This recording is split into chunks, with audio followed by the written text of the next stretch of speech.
이 혼조세가 끝나고 여기서 저항을 받았기 때문에 하락 추세로의 폭발이 될 가능성입니다. 가능성이 시사되는 거예요.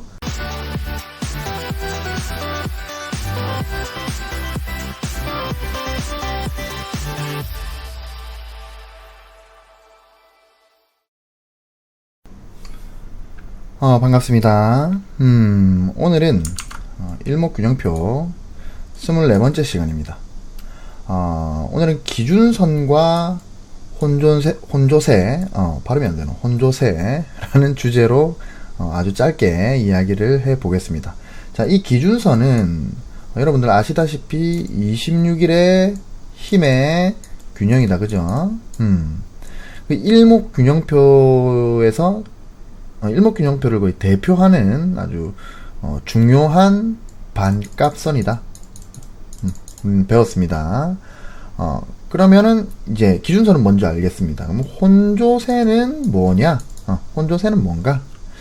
그 혼조세는 우리가 일반적으로 보합이나 아니면은 뭐 횡보 요 정도로 이야기를 많이 합니다. 근데 이게 뭐 틀린 말은 아닌데 아주 정확한 말도 아니에요.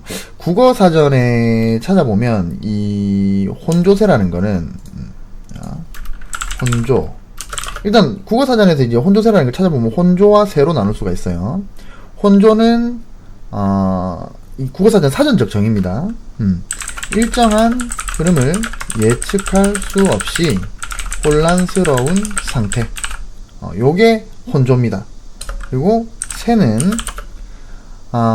뭐 그런 거죠. 뭐 힘, 아니면 뭐 기운, 요거를 세라고 합니다.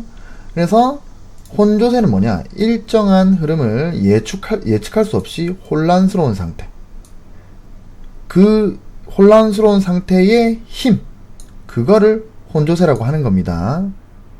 즉 혼조세란 가격이 상승을 했다가 하락을 했다가 또 상승했다가 또 하락을 했다가 이거를 반복을 하면서 이 힘의 흐름이 위로 가는지 밑으로 가는지를 예측할 수 없는 아주 혼란스러운 상태의 힘, 기운, 그걸 말하는 거예요.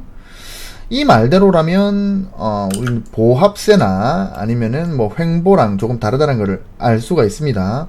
보합세는 말 그대로 매수의 힘과 매도의 힘이 거의 균일해서, 그래서 가격이 이제 수평으로 이렇게 가는 그런 상태를 이제 우리가 보합이라고 하죠. 근데 혼조세는 가격이 이렇게 등락폭이 적게 이렇게 옆으로 움직이는 게 아니라 위아래로 이렇게 혼란스럽게 움직이는 상태를 말합니다. 그게 이제 혼조세라는 거예요. 그리고 보합이랑은 조금 다른 겁니다. 자, 그러면 준비되셨으면 들어가 봅시다. 제가 이렇게 적어놨어요. 기준선은 혼조세 국면에서 중심이다 라고 적어놨습니다. 자, 혼조세는 방금 말씀드렸다시피 매수세와 매도세가 서로 뒤엉켜서, 이게 중요합니다. 뒤엉켜서 한 방향으로의 추세를 내지 못하고 위나 아래로 파동이 만들어지면서 흔들리는 국면, 그러니까 요런 국면이 아니라 이런 국면을 말하는 거예요. 이게 혼조세입니다. 그러니까 한 번은 매수세가 엄청 강했다가 한 번은 매도세가 강했다가 매수세가 강했다가 그렇게 혼란스러운 상태를 얘기합니다. 그러니까 보합이나 횡보랑은 약간 다른 거예요. 자, 차트를 보시면 최초에 이렇게 상방으로 폭발을 했습니다. 그죠? 상승 폭발하던 시세가 이 파란색 박스 부근에 들어오면서, 자, 기준선을 아래 위로, 그죠? 기준선을 아래 위로 넘나드는 그런 파동을 지금 만들었어요. 자, 기준선이라는 거는 26일간의 뭡니까? 힘의 균형이죠. 힘의 균형. 그러면은 가격이 기준선 위에 있다는 거는 매수세가 강한 상태고, 가격이 기준선 아래에 있다면 매도세가 강한 상태인 겁니다. 그죠? 근데 기준선이 이렇게 있는데 가격이 매수세가 강해서 기준선을 뚫고 올라갔다가, 그럼 요 부분은 매수세가 강한 영역이죠. 그리고 밑에는 매도세가 강한 영역입니다. 매수세가 강했다가 그러다가 또 이탈돼서 매도세가 강했다가 매수세가 강했다가 매도세가 강했다가 그죠? 요렇게 지금 차트가 만들어지고 있죠. 기준선을 아래 위로 넘나들고 있습니다. 자, 혼조세의 특징이 바로 이 기준선을 중심으로 위아래로 흔들린다는 거예요. 자, 기준선은 힘의 균형입니다. 기준선 위에 시세가 위치하고 있으면 매수세가 강한 거고, 기준선 아래에 가격이 위치하고 있으면 매도세가 우세한 거예요. 우리가 배웠습니다. 지난 시간에. 그죠? 근데 이 기준선 위를 위아래로 왔다 갔다 거린다는 거는 이거야말로 이 사전적 의미인 매수세와 매도세가 서로 뒤엉켜 있다. 자, 매수세와 매도세가 서로 뒤엉켜 있다. 그죠? 그렇기 때문에 우리가 주식시장에서 혼조세라고 말할 때 그 혼조세를 가장 어떤 이론적으로 합리적으로 보여줄 수 있는 게 바로 뭐다? 기준선이다. 혼조세를 가장 완벽하게 합리적으로 말할 수 있는 어떤 지표가 바로 기준선인 겁니다. 힘의 균형이니까. 일목이론이 원래 요런 이제 힘의 균형, 어디가 매수세가 강하고 매도세가 강한지, 그거에 대해서 한눈에 보여주는 지표이기 때문에 기준선만큼 혼조세를 간단하면서도 확실하게 잡아내는 지표는 없다. 이렇게 보시면 됩니다.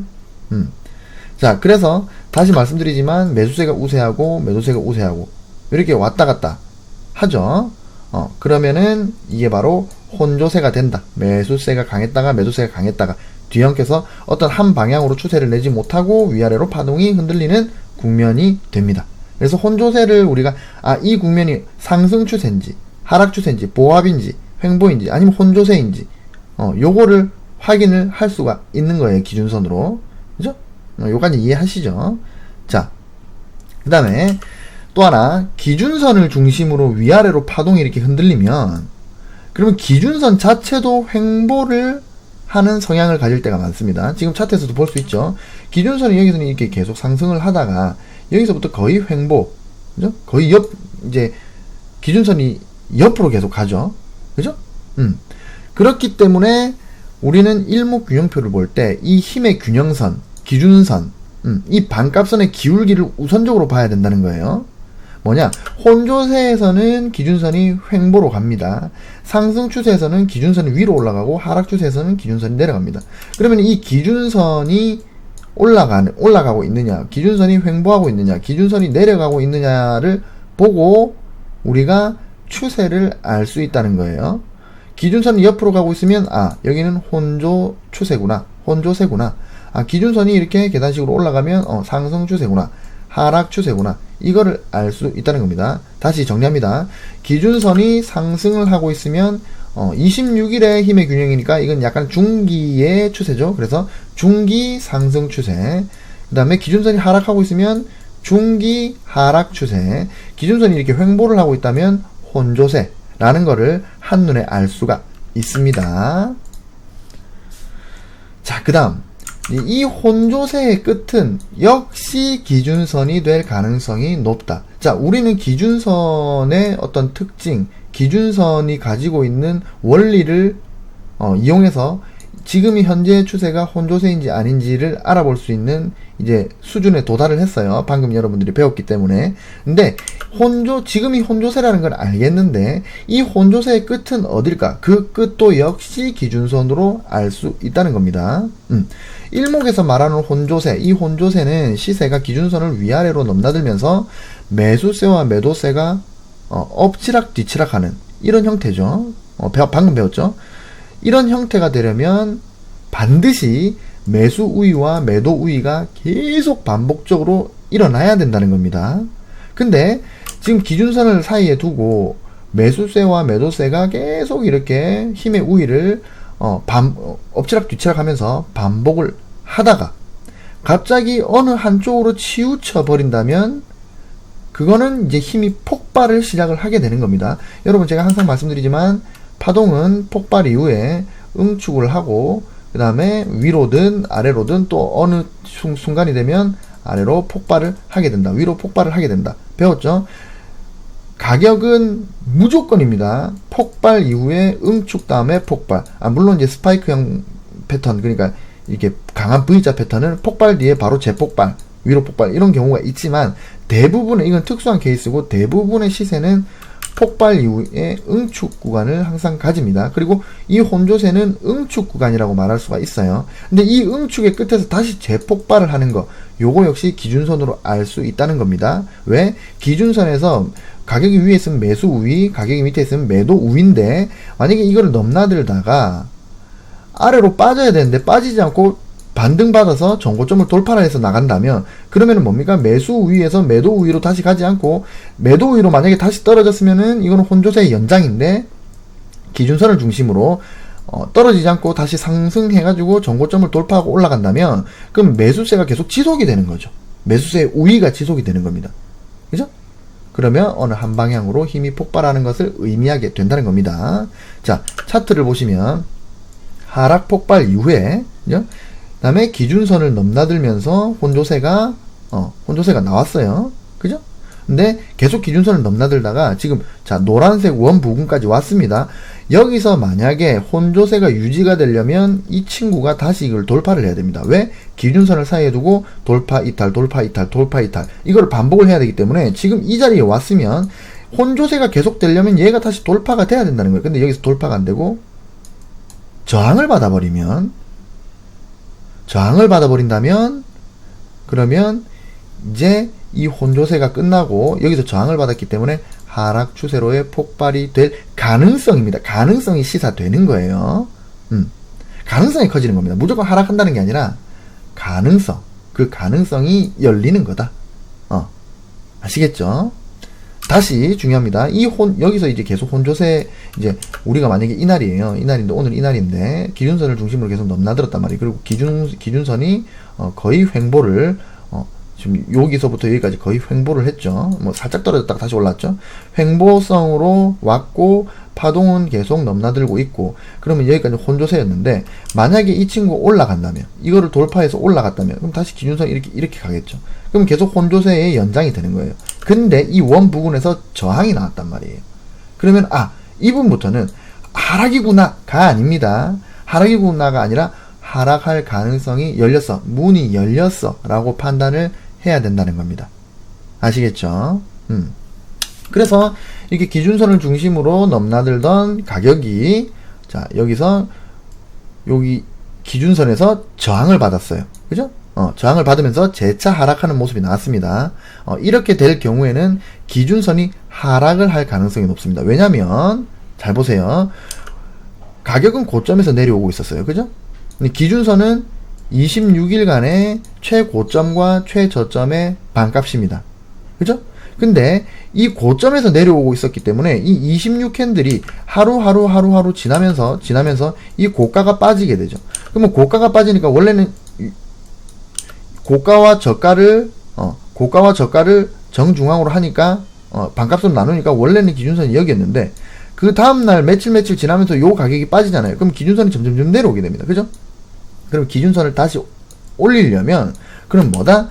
저점 이탈이 절대 되면 안 되고 이게 상승을 해가지고 빠지는 기준선보다 새로 들어오는 기준선이 더 높은 위치에 가야 요 기준선이 상승을 할 수가 있는 거예요. 근데 만약에 여기서 저항을 받아서 이렇게 떨어지게 되면 계산값이 계속 앞에 날들이 계속 빠지게 되기 때문에 고점이 빠지게 되죠. 고점이 빠지게 되면 기준선이 점점 내려오게 된다는 겁니다. 자, 우리는 방금 이걸 배웠어요. 기준선이 상승을 하면 상승 추세고 기준선이 횡보를 하면 혼조세고 기준선이 하락을 하면 하락 추세인데 기준선이 하락을 하고 있죠. 그러면은 하락 추세로 갈 가능성이 이제 생긴 겁니다. 그래서 제가 이제 가능성이라는 거예요. 근데 만약에 여기서 여기까지 왔다가 다시 돌파해서 이렇게 올라갈 수도 있는 거죠. 그럴 수도 있는 거죠. 그래서 일목균형표는 항상 말씀드리지만 요런 모습이 나왔다고 하락이다 라고 예언하는 게 아니라 요런 모습이 나왔기 때문에 최대한 집중을 해서 관찰을 하고 전저점이 이탈이 되면 그때 아래쪽으로 배팅을 한다. 근데 만약에 여기서 요렇게 나와서 전 고점을 돌파했으면 그러면은 또 다른 어떤 자리에서 매매를 한다. 그 포인트를 매매 포인트로 잡는다. 즉 임운자재다. 어느 방향으로 가는지 어느 방향으로 갈 가능성이 높은지를 미리 생각하고 있다가 가는 방향대로 때린다. 이게 일목균형표의 원리인 겁니다. 아시겠죠? 여튼 그래서 캔들이 지금 낮은 가격이 계속 들어오고 높은 가격이 빠지기 때문에 기준선이 떨어지게 되고, 떨어지게 되면 하락 추세가 될 가능성이 높다라는 겁니다. 특히 직전 저점을 이탈하게 되면 정말 혼조세의 끝을 의심해야 되는 겁니다.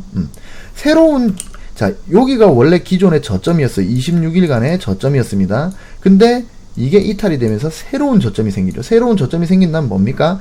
기준선이 최고가, 26일간의 최고가와 최저가의 반값인데 최저가가 계속 갱신이 된단 말이에요. 그러면 기준선이 계속 떨어지게 되겠죠.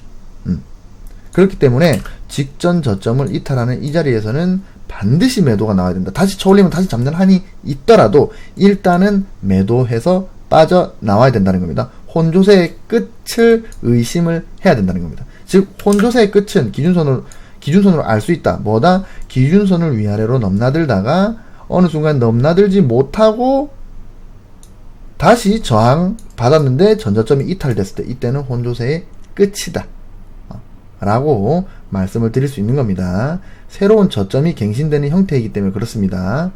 특히 이런 포인트에서는 기준선이 큰 폭으로 하락을 하게 됩니다. 왜냐하면 앞에 고점도 낮아지고 저점도 낮아지기 때문에 기준선 자체가 시절에만 이만큼 내려오게 되는 거예요. 아시겠죠? 자, 앞장에서 말씀드렸다시피 기준선이 하락하면 중기 하락 추세다. 근데 전저점을 이탈을 하면 중기 하락 추세가 지속이 된다. 기준선의 큰 폭의 하락을 유발하게 된다. 입니다. 아시겠죠? 자, 근데 물론 이제 혼조세 중에서 기준선을 이탈하거나 아니면 돌파를 해야 유지되는 상황에서 그죠? 기준선을 이탈하거나 돌파를 해야 이탈 돌파가 연속으로 나와야 이 혼조세가 유지가 되는 거죠. 근데 자, 이 부분 보시면 여기서 돌파 이탈 됐는데, 자, 이 자리에서 저항을 받았어요. 그죠? 그리고 전저점이 이탈이 됐습니다. 그러면 예를 들어서 이 양봉 전일에 만약에 오늘이 이날이라면 그럼 뭐다? 당연히 배운 대로 매도를 해야 될 겁니다. 그죠? 근데 매도를 할 수도 있고 아니면 아래쪽으로 떨어지는 쪽으로 베팅을 할 수가 있는 거예요. 자, 이 자리에 베팅을 할 수 있는데 근데 다음날 급등을 해버렸단 말이에요. 그리고 다시 기준선을 돌파를 했다. 그러면은 재빠르게 손절을 해야 된다는 겁니다. 만약에 아래쪽으로 베팅을 했다면 손절을 하고, 만약에 팔았다면 다시 다음 매매 신호를 기다려야 된다. 그러니까 속임수 신호가 나오는 거죠. 그죠? 그래서 제가 이 말씀을 왜 드리느냐, 왜 이 차트를 가져왔느냐, 100%가 아니라는 거예요. 100%는 없습니다, 세상에. 그래서 혼조세의 끝은 기준선이다가 아니라 기준선이 될 가능성이 높다. 이 자리도 혼조세의 끝이 될 수가 있었다. 하지만 실패했다. 혼조세의 끝을 보지 못했다. 가짜 신호가 떴다. 그래서 만약에 여기서 매도를 친 사람은 땅을 치고 후회하겠죠. 이 지난 차트니까 이렇게 말씀드리는 거예요. 예를 들어서 저 같은 경우에는 만약에 제가 이 자리에서 이 자리에서 사지도 않을 거지만 만약에 제가 이걸 들고 있었다. 만약에 근데 이런 현상이 나타났다. 기준선에서 저항받고 전저점을 이탈을 해버렸다. 그러면 저도 아마 여기서 팔았을 것 같습니다. 그러고 나서 올라가면 배가 아팠겠죠. 저도 그렇게 생각했을 것 같아요. 근데 그건 어쩔 수가 없는 거예요. 그래서 제가 왜 이런 거짓 신호까지 말씀을 드리느냐, 요런 모습이 나와서 직전 저점이 이탈을 했다 하더라도, 그래서 내가 매도를 했다 하더라도 다시 반등해서 올라가게 되면 그러면은 이게 속임수 신호였구나 라는 걸 빨리 인정하고 빠르게 포지션을 변경을 하던지 아니면은 다음 기회를 노리는 게 더 좋다. 그것 때문에 제가 이거를 설명을 드린 거예요. 즉 일목의 철학은 방금 말씀드렸다시피 이문자재입니다. 이문자재란 말은 흐름에 몸을 맡긴다. 여기서 하락을 점치는 게 아니라 하락의 가능성을 보고 흐름에 몸을 맡겼는데, 만약에 그 흐름이 갑자기 반대쪽으로 바뀐다면 반대쪽으로 또 몸을 맡기는 게 이문자재다. 아시겠죠?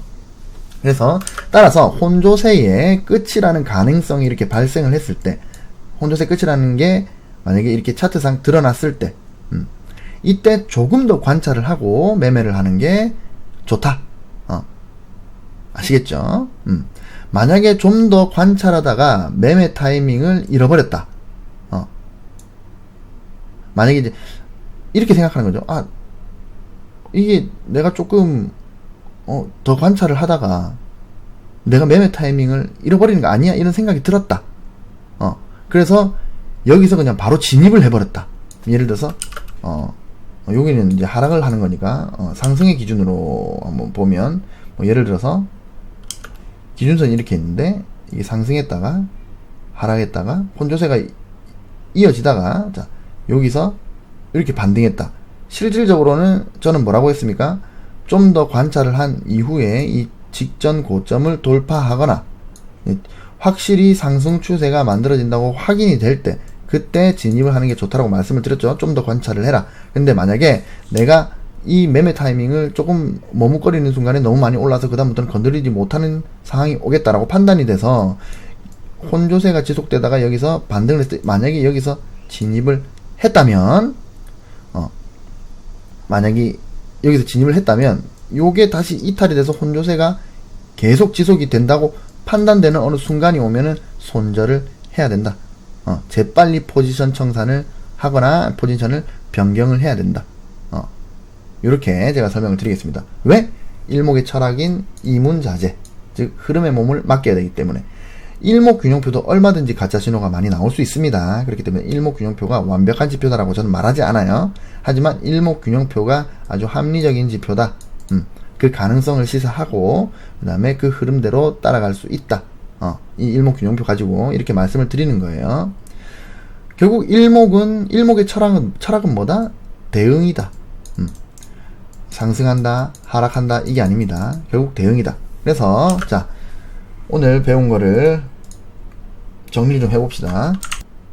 자, 혼조세 국면에서 기준선은 중심입니다. 그렇기 때문에 기준선을 사이에 두고 위아래로 파동이 이렇게 매수세와 매도세가 한 번씩 엎치락 뒤치락 하면서 가게 되는 형태가 나오는 겁니다. 그래서 기준선을 중심으로 가격이 이렇게 넘나든다면 아 여기는 혼조세다.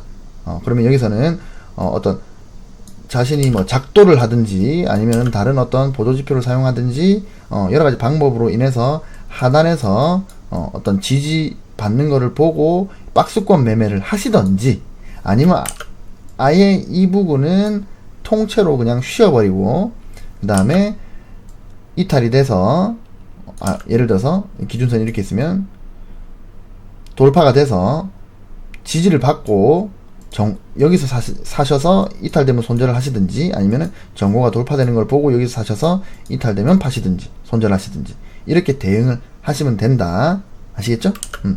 그래서 혼조세 국면에서는 중심이고 그 다음에 혼조세 끝도 역시 기준선이 될 가능성이 높다. 즉 요런 포인트 원래 이탈을 해야 혼조세가 유지가 되는 거지만 이탈하지 않는 이 기준선을 이탈하지 않는 모습이 나오는 요게 또 새로운 상승 파동 아니면 새로운 하락 파동의 신호가 될 수 있다. 그래서 혼조세의 끝, 이 부분이 혼조세의 끝이 되겠죠. 지금 이런 부분이죠. 이 부분 역시 혼조세의 끝, 요거는 기준선으로 잡았다. 요렇게 말씀드릴 수가 있겠습니다. 아시겠죠? 자, 이렇게 해서 기준선과 혼조세의 이 상관관계에 대해서 알아봤습니다. 다음 시간에는 기준선의 상승, 기준선의 하락에 대해서 좀 더 이론적으로 좀 더 들어가 보도록 하겠습니다. 자, 공부하신다고 고생 많으셨어요. 잘 자요. 안녕.